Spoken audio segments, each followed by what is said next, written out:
Many moons ago, we talked about UFOs Oh yeah, fuck. We gotta do the show. in the UK and in Australia. Oh, God damn, that was so long ago. It was. It's been a minute. But today on My Neighbor Mothman, I'm bringing UFO sightings from Canada Oh fuck yeah, baby. because this is My Neighbor Mothman.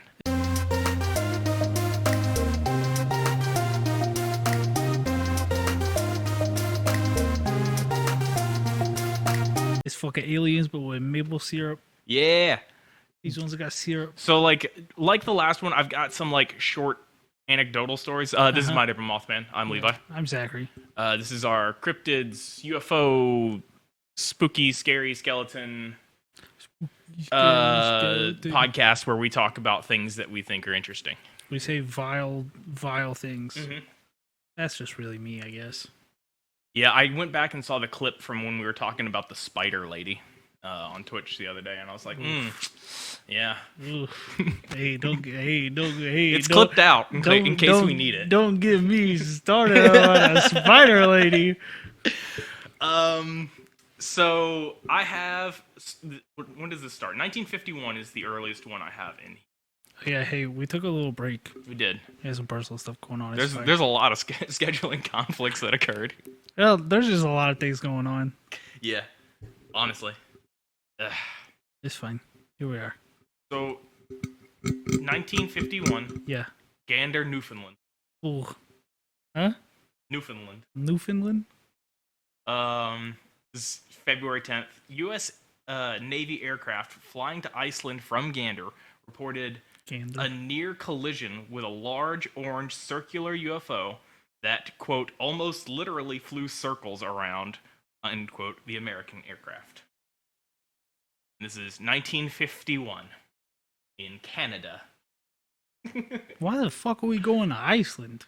It was probably just like a supply run or something. I don't know. To we have a Iceland? base there or something, maybe? We have an embassy? Why? In the 50s? I don't know how that works. We were up to something. We were certainly up to something. We're always up to something. We're up to something. We're currently up to something. What are we up to? We can't talk about that. We'll find out. We'll find out in like 60 years. Shit. I thought you had an inside scoop on something. No.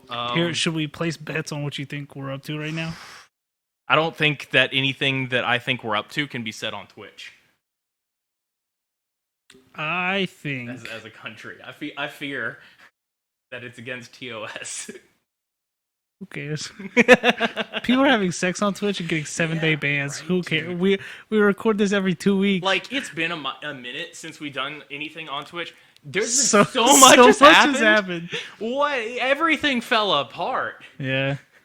Well, it all started with the Nate Shot Frosty stuff, and everything past that has just imploded. It's been crazy. I'm just catching like the highlights on TikTok because I don't want to interact with any of those people's stuff. No. With Mizkif gone, which is my guess on what's going to happen, fucking watch the throne. You're gonna go take it? I'm gonna go fucking take it. I'm gonna go. Yeah, I'm gonna take it. I'm gonna do that little trick where people put shoes on their knees. I'm gonna go live in a. I'm just gonna do reaction content. Yeah. Get it? Because he's short as shit. Fuck you, Mizkif.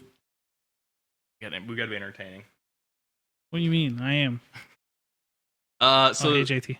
Our next one is in 1960. Okay. This is in the Northwest Territories. June 18th, a prospector. June 18th. Told the Yellowknife Royal Canadian Mounted Police. We got fucking Mounties. Yeah. We got fucking Mounties, baby. that a month earlier, he and his partner saw a UFO at Clan Lake, located 30 miles north of Yellowknife. You said Clan Lake? Mm-hmm. Is that a C or a K? It is a C. Okay. Gotta make sure. According to UFOologists, the men claimed that they saw a hovering object 4 to 6 feet wide that hit the surface of the lake. The Mounties investigated but found nothing. Now, you know what that sounds like? Secret alien base under that water. Yeah. Secret alien base cloaked underneath that water. The Mounties are horses. They can't go diving. So there's a lot of overlap in these. There's another one with a prospector. There's some more involving lakes. Prospectors are like they're like the miner guys. They're painting for gold and shit. Gold and Yeah. In the 60s, people are still. Yeah. I think they have silver up there. Fucking cowards. Okay, so the next one I have a little bit more. Oh my gosh. Wikipedia, I'll give you $10 later, please. That was so much at once. I refreshed and it looked like this. Hydrate. I don't have a water bottle, so I'm just gonna go put a scoop of water from the scoop of water. I thought you were gonna say pre-workout or something. I was like, where are you getting that? No. So next is the Falcon Lake incident. Is a UFO sighting May 20th. He just slurped hand water from the tap.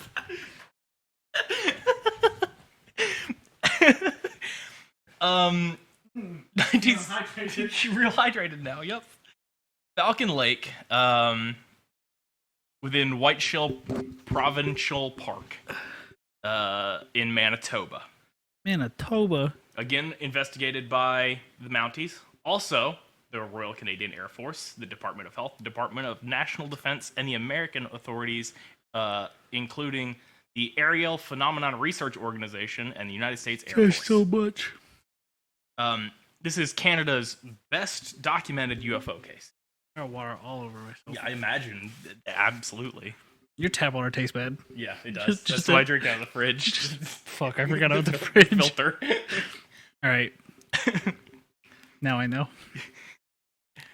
So, Steve McCulloch. Stefan. Because you know. Because they're French, right? Yeah. Also referred to as Steven. I don't know. Okay. So wait, his name is Stefan, but they were just like, we just call him Steve. His name's Stefan. He goes by Steve. He's also referred to as Steven with a PH. That's too many names. And Steve is with a V. And like, oh my god. Well, how else would you spell Steve? With a PH. Steve.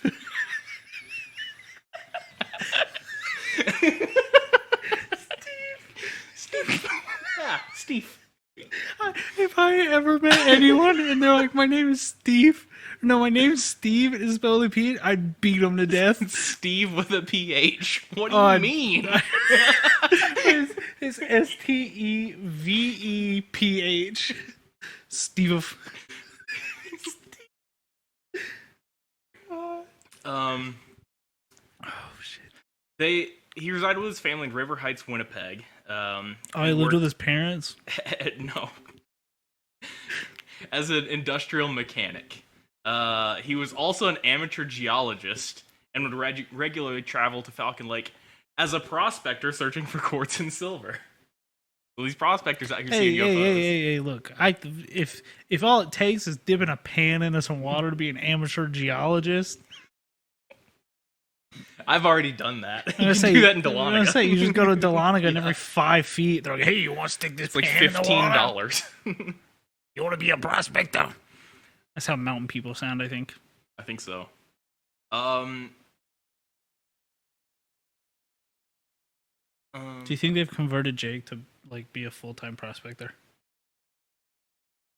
I haven't seen him in a little while. I'm expecting like no teeth, straw, overalls. Yeah, overall. No shirt underneath. No. Do prospectors have a hat? Kinda. You know what? I'm picturing the prospector from Toy Story 2. Yeah.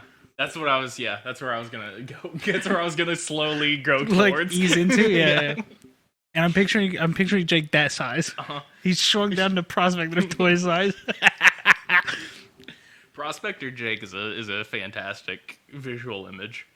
It is. If I know how to Photoshop, I'd create it. Right.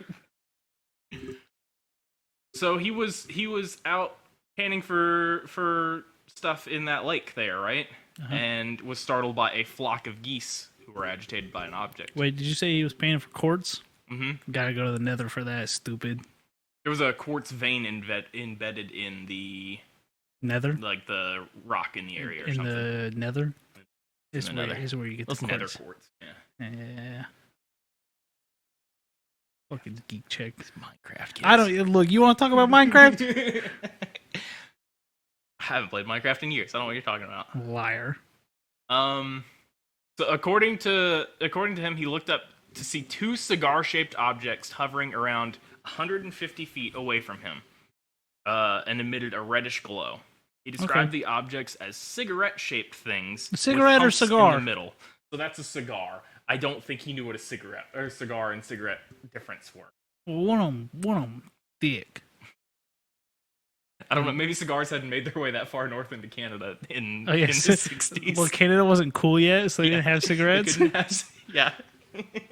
You give a Mountie from 1960 a Camel Crush menthol. You're gonna arrest the entire province. Yeah. Ugh. God, cigars taste so bad.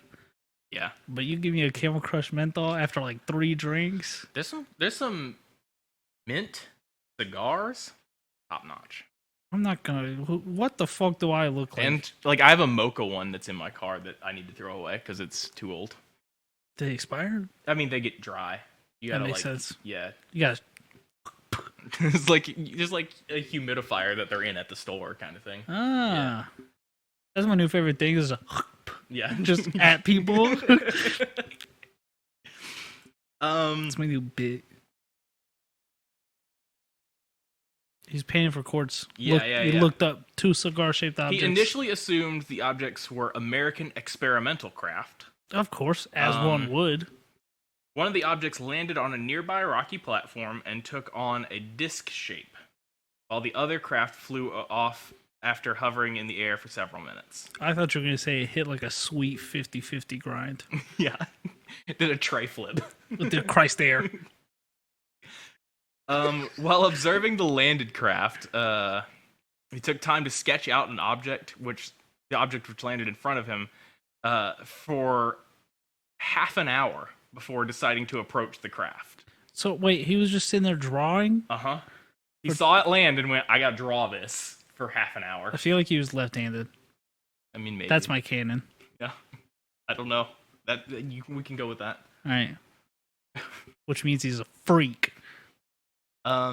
He attempted to find any identifying insignia, finding none, and observed that the craft noticeably lacked any seams, and noted the metallic surface appeared smooth, resembling colored glass. So wait, he got real close to this thing. Yeah. It see if I don't think he says how close it was. It was 34 feet in length, 15 feet in height. So it's very large. Well, not only is it very large, he got up there, got his ruler out. Yeah. Let me measure you real quick. Well, it gave meters, but I converted. I was gonna say I didn't know that. Yeah, this is all in metric. It's in brackets next to it. So you didn't convert I'm it. fixing it for us. You said I'm Americanizing it. You said I converted it, and what you meant was Wikipedia converted it for me. I converted it for us. I could be listing us in meters and stuff, but that seems silly. I don't know what any of that means. Look. What do you mean? It's like a meter is like 3 feet, basically. Sure. I mean, it is a meter stick and a yardstick. Yeah. That's like math I got to do, though. God, I hate you. Look, I'm 25 years old. All I've ever known is feet. Yeah. Wait, as a measurement. You could tell me something's 300 feet long. That means nothing. No, that means nothing. Yeah. No, there's a maximum. Absolutely. It's 7 feet. Because I go, it's about a foot taller than me. Yeah. Yep. But you get past 7 feet. Those signs on the road, they're like, oh, road work in 500 feet. I could take 4 years to get to that. I can do that while I'm driving, but if I was walking and it said road work in 500 feet, is that right in front of me, or is that 40 minutes from now? That's how I am with driving, and it always seems different. Okay, so they didn't measure those out; they just threw a sign out. Liars. So the landed craft also changed between gray and red and resembled hot stainless steel. That's sick as fuck. with a gold glow emanating around the vehicle. Like hot steel. He recalled the scent of sulfur and warm air Demon. emitted by the craft, and hearing the sounds of a whirring motor, as well as hissing sounds from air being expelled. Isn't sulfur like a really bad smell? Yeah, it's like stinky farts. Oh, okay. Like bad farts, like doctor farts. Oh. You're telling me 8 seasons of Supernatural could have just been explained with bad farts? Yeah, it's bad farts. It's a stinky rock. It's a stinky rock that smells like farts. Do you think can you eat sulfur? Is it poisonous? I'm not a geologist. I'm not a doctor. I don't know any of this. I wonder if this is what I remember from the Magic School Bus game from my fucking Windows 98. I wonder if you eat it, if your farts smell like sulfur, like asparagus. Probably. Imagine something that strong would. We're gonna have to test. We're gonna have to test. Do some sulfur tests. Sulfur test. We're not googling if it's safe to eat first. No, just buying it off Amazon. Yep, just eating it. Oh, look into that if you're gonna do that. Don't do what we do. Don't fucking don't. According to McCulloch, he observed the craft had a door on its side with bright red lights, and within the craft, he could hear the voices of individuals who were muffled by the sounds produced. He got so close to this thing. Claimed that the speakers sounded human with 2 discernible voices, one higher than the other. McCulloch says he initially attempted to communicate with the, quote, Yankee boys, American, he assumes. Oh, okay. In English, and offered mechanical support, assuming the pilots were experiencing mechanical difficulties. Offered mechanical support? Canada, dude! Hey, guys, sounds like your carburetor's really fucked up in there. In your fucking alien ship. When he did not hear a response, McCulloch says he attempted to communicate with the individuals in Polish, Russian, and finally German. I thought you were going to say Morse code by banging on the side of the ship, because to me that's the funniest. McCulloch claimed. How does he know all these languages? Because he's not American. Yeah, but that's a lot. I don't know, dude. People used to know their family's languages. Got a big old family, huh? Yeah. But you didn't list French. I didn't list French. He's Canadian. He knows German, Polish, Russian, but not French. Stefan. Steffi. It did not attempt French. No. Fucking idiot. McCulloch claimed that he continued to interact with the craft despite the lack of response and approached it, donning his pair of welding goggles as protection. Why did he have those? Within the craft, McCulloch claimed to have seen light beams and panels flashing various colors. The craft appeared empty, and as he walked away, 3 panels slid in to seal the craft. And when he touched the craft, he found it so hot that his fingertips of his gloves melted.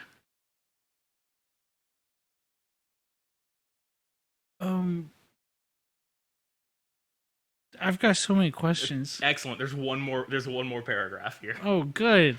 McCulloch says the craft then turned counterclockwise, revealing a panel with a grid of holes that emitted a blast of heated gas that hit him in the chest. Do you think Is it a ship fart? Oh, that's not what I was going to say. Continue. The heat gas hit him in the chest, flew him backwards, and set fire to his clothing. McCulloch says he immediately tore the burning clothing off as the craft flew away. That's his entire experience with that. Yeah, that. Is he still alive? You said it was like the 70s. 1967. I don't know. He doesn't have a hyperlink, so I can't find his age. Well, yeah, I bet not. He's a fucking crazy person.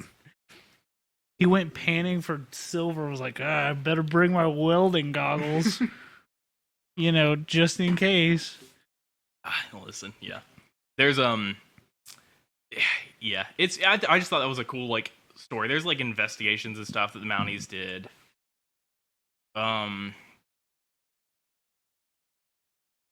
and like he wasn't able to help them because he was ill afterwards. And then Yeah, there's the assumption I bet. of, well, he's a prospector. Was he just drunk? Did he make all? Is he moonshine blind? Like, Look, I'll tell a tale when I'm drunk, not to that amount of detail. yeah, that's the thing is like the most most of it like that is skeptical is like, well, he was probably a drunk old man, and I've got many of those in my family. Not one of them ever got blasted by an alien ship. yeah, right. What the fuck? I'm gonna go through a couple more. I have another one that's like that, depending on how long these others take. But we can. But these are. I have some of these have enough to them that they can be their own episodes. Oh hell yeah! I bet that man was fucking terrible to have as a grandfather. I saw it. UFO blinded I'm me. gonna say once that dementia hit. Yeah. uh-uh. So, in Prince George, British Columbia, 3 unrelated witnesses reported a strange round object in the late afternoon sky on January 1st, 1969. Fuck, that's nice. The sphere radiated a yellow-orange light that appeared to ascend from 2,000 to 10,000 feet. Look, I don't know if people in the generation before us and the generation before that, I don't know if these motherfuckers are just great with measurements. But if I see something in the sky, I'm not gonna go 7,000 feet. Yeah. 7,322 feet. Well, and it's like you don't have scale on it. How are you judging that? Yeah, you don't know how far away it is. How big is it? 34 feet. 10 How do feet tall. you know it's 7,000 feet away? The Coriolis effect. Make up nonsense. The Coriolis effect's real. Okay, what is it? It's something with the familiar. curvature. Oh, okay. I think. Uh-oh. We'll do science. Do science. This next couple I'm gonna bring up because they made them into coins in Canada. Coriolis effect. Sorry. Coriolis. So in 1978, in Clarenville, Newfoundland, near Random Island. I guess a named island here. Yeah. The Coriolis effect is the result of Earth's rotation on weather patterns and ocean currents. It's what makes storms swirl clockwise. Okay.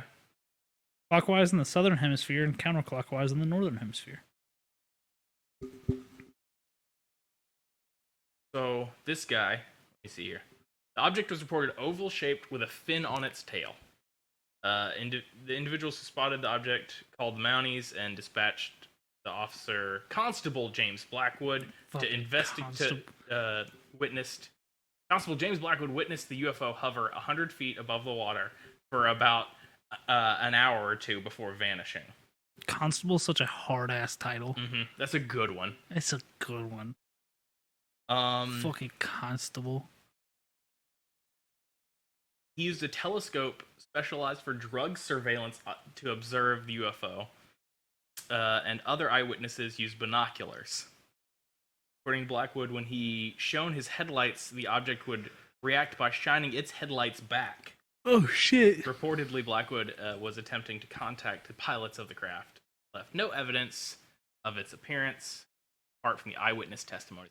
Do you think it had, like, Miata headlights? I hope so. That'd be so... Those things are fucking silly looking. I'm gonna put them on the Jeep. Yeah. Not really. I can't wait to get rid of that piece of shit. Some gull wing doors for the Jeep. Suicide doors? Yeah, some suicide doors. Put some butterflies on the Jeep. And spinners. 1990, Montreal. Nice. We're getting closer. Witnesses reported a round metallic object of about 540 meters wide. Here we go. Right? Here we go with the I know. That's so many. That's a lot. It's like 1,500. over the rooftop pool of the Bonaventure Hotel. Rooftop pool. Eyewitnesses saw 8 to 10 lights forming a circle above them, emitting white rays. The phenomenon lasted 3 hours from 7:20 to 10:20 p.m. And moved slowly northwards. While none could identify the lights, a few witnesses, according to the next day's report in the newspaper, were ready to express their belief that they were visited by aliens. This was also made into a $20 coin by the Canadian Mint. This one glowed in the dark. That's cool shit. They made a bunch of UFO coins, and half of them glow in the dark. It's pretty cool. That's 1,700 feet. Mm-hmm. That's massive. That's so big. What the fuck? Yeah. Football stadium's what? 300 feet? Yeah. You're telling me? That's quite a few football fields. That's quite a few football fields. Basketball courts, what, 92 feet? You're telling me there's fucking 1,700 basketball courts? Nope, that's wrong. 170 basketball courts. Basketball court's a foot long now. I can play basketball then. Hey, fucking sign me the Pistons. For 3. Or 2. Can't really tell. I think all the lines are so close together. I think that's where I'm going to stop here, because I'm going to keep this open for when we can do UFOs again. Yeah, I mean, we're at 28 minutes. Yeah. And I've got 97, 2010, 2014, and then the one other lake incident that I didn't bring up. So that's another Canada episode for when we get to that. We didn't ramble too much. Not too much to cover in this one. This is a good one. This is a good one. Real. We came back and hit it like we never stopped. Let me tell you next week's though. Yeah. Let me tell you. Let me pull up the stats on our countries. Yeah. That's what I was gonna go do. I want one of these lights. They're good. They're good. While Levi does this, make sure to follow the show on Twitter at Mothman Podcast. You can follow me on Twitter at Baby Mothman. You can follow Levi on Twitter at Levi Carver, LeviScarver. That's me, baby. You can follow Coralie that did our artwork on Twitter at Lychan_. Let's check and see if our commissions are open. If you want to have the energy to beat a Mountie to death, we don't recommend doing it, but if you're gonna, drink a Noob Energy first. Hang on, let me get one out of the fridge. Oh, that's the good stuff right there. It's wrapped. It's textured. Keaton did his review. Oh, did he? On his TikTok. Oh, okay. And he liked it a lot, which was I was really happy with, because I wanted him to like that. So I got to order a new. Commission's closed. Oh, okay. Too late. But I got to get the other flavor to give him to do. Citrus Burst. Clutch and Kiwi. Yeah, I gave him a Citrus Burst. He needs a Clutch and Kiwi still. God, the cans feel so nice. Vegan. 0 sugar. Not sticky. Gluten-free. Did I tell you I spilled something on my desk again? Did you? Yeah, I was sitting there and I had a drink. I had like a Bud Light hard soda seltzer, and I was like, it's been so long since I spilled anything on this desk. Surely it's fine. Surely. And then I don't know what I was reaching for or something. Punched it right over. Oh. And that was like a week ago, and I was moving my monitors around yesterday. And I thought I had cleaned it up pretty well. I moved one of them, and there was just a line of just sticky brown liquid. And I was like, fuck me. Jeez. We have a new first place on the My Neighbor Mothman World Leaderboard. Can I guess it? Sure. Please tell me it's not the UK. It is not the UK. Okay. New Zealand. It is not New Zealand. Who is it? So tied for third. Okay. Is Canada and Switzerland at 2%. Fuck yeah, baby. And tied also. For second, because that's how this has to go. This is like golf ties. Yep. At 3%. But over them, Australia is beating the UK. Australia is our number one. So wait, who's tied at second? It's 3-3-2-2. Oh, okay. Yeah. USA's number 1, baby. That's all that Oh, matters. so you meant there's a new number 2. Well, yeah, because Australia was down here. Okay. Australia has moved up a you lot. said there was a new number 1. I thought we were No, we had a new in the realm 85% America still. US, Like the only US. one that matters. No, Australia is doing some heavy lifting here. Fuck yeah, baby. We haven't done an Australia episode in a while. It's been a minute, yeah. But yeah, I thought that was cool. I'll look something up for you. Fucking I'm not gonna say anything bad about Australia. I really like Australia. We'll do a Drop Bears episode. Yeah. Fuck the UK, baby. Who's gonna do anything now? Your queen's dead. Oh no. Well, this will do it for this episode of My Neighbor Mothman, I guess. Fucking watch us do this live on Twitch. Yeah. Twitch.tv/Skeleton Crew Gaming. VODs are on YouTube. Skeleton Crew Gaming, Board Nerds YouTube channel, Big Brown Couch Gaming channel. Board Nerds Store, you get merch. Look at this. He's got beanies. I got 2 of them. We got My Neighbor Mothman merch in there at Board Nerds Store. It's the good stuff. You can buy my nudes on there too. Can you? They're in print. No. You can sign up to the RSS feed though. All right. That's not a real thing. You don't want to see them anyways. We'll see you guys on the next episode. Thanks so much. I take them exclusively with those like underwater disposable cameras. I fill up the bathtub and I put the camera under the water and then I stand on the side of the bathtub so it's all from like